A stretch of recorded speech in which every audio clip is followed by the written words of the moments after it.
For this video, we're largely going to be looking at stick entries and a few stick disarms as well, if we've got time. To start off with, I'll give you our numbering system that we work with. Different systems of Filipino and Indonesian arts work different numbering systems. Most of the stuff that I'm going to be doing just now is more Filipino. If I show you some machete stuff later, that would be more Indonesian. But this stuff is kind of classically more Filipino looking. So our numbering system, we have angle 1 diagonally down, 2 diagonally back, 3 horizontal, 4 horizontal, 5 vertical, 6 thrusting around to the side, 7 thrusting to the other side, we have 8 up the way, diagonal, 9 up the way, 10, 11 both rotating with the wrist, and 12 vertically down. Okay, so I'll just put it 1, 2, 3, 4, 5, 6, 7, 8, 9, 10, 11, 12. So, looking at a couple of basic principles first. At long range, what will tend to happen is one of two things. You will either stay at long range, and most of our entries will work on striking the hand as much as possible. Okay? A lot of competitions in Filipino arts, you see a lot of tappy stuff with the stick, and you hear that sound a lot. Okay? In an ideal world, you shouldn't hear that sound. That sound is a bad sound, especially if we're working with machetes, which the blade will chink. That's not a good sound. A far better sound is against the hand, which I'm not going to do, but it makes more of a dunk noise than that tap. So, we'll either be striking to the hand, or we will immediately crash in to close range. So as he hits, just crash in as quick as possible. Yep. So I've gone from long range to close range in one movement. What rarely happens, but what a lot of Filipino artists tend to look at, is this medium range. I tend to find that this, when I fight, this sort of range doesn't exist for any more than a split second. But it's interesting from an academic standpoint. So, a couple of entries. Entry 1 we're going to look at is an inside sweep here. So I intersect his one cut with my stick, and then trace my hand from my shoulder along the inside line to meet his hand. Now, multiple things that we can do here. I could just cut him out, but that's very close. Okay, again. Yep, let's try that again. I'll actually hit this time. Multiple things that I can do from here. I could just cut through here, and yes, I want to hit him from there. Alternatively, I can wrap, take my disarm, go up here, maybe power assist. See, that's up to the armpit, which is nice and painful. As another alternative, I inside entry, inside sweep, and I can take this on here. And here's my boss cut. He may be hand in the way. Again, all the same stuff still applies. This is nice enough. We can go into our dumong or close range back from there. Okay, so that's a very simple inside sweep from there. And of course, we can drill this back and forth. So I enter, I come down, and he does the same. And we can go back and forth with this. Okay, and one of us can break out with one of the disarms that we've done.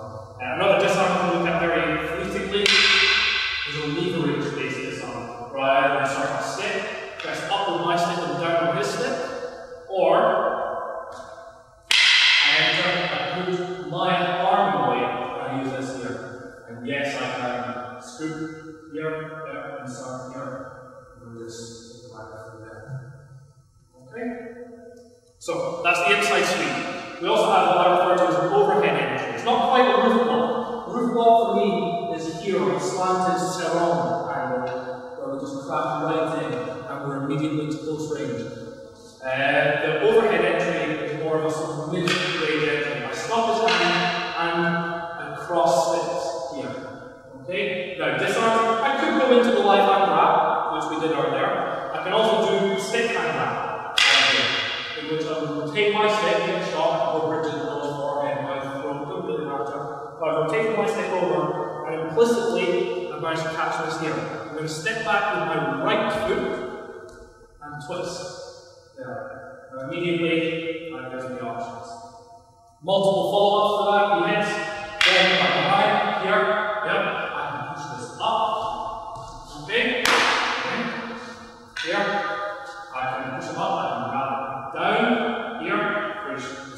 from the bicep. Yeah. What else? Move this over. Alternatively, very simple, as you press his throat. So if he's really being a hard ass about keeping hold of this, again, I'll just make it painful for him in any number of ways. And I get to keep hold of this thing.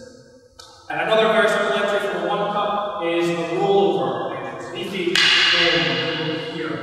Okay? Now, what we allow to happen is a kind of ricochet effect. So the moment our sticks come in, I'm working off the line, and I rotate this over here. I get my shot, and then I do the sprints to this option here.